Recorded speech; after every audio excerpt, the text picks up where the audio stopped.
Hi guys, the change the name of colors, press enter and return the Mac on your keyboard, accept it.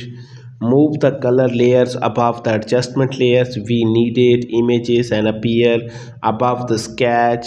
So click on the color layers and draw above the level adjustments. Layer with the blue lines appear above the adjustment layer. Release your mouse buttons. The images temporary block and sketch from the view.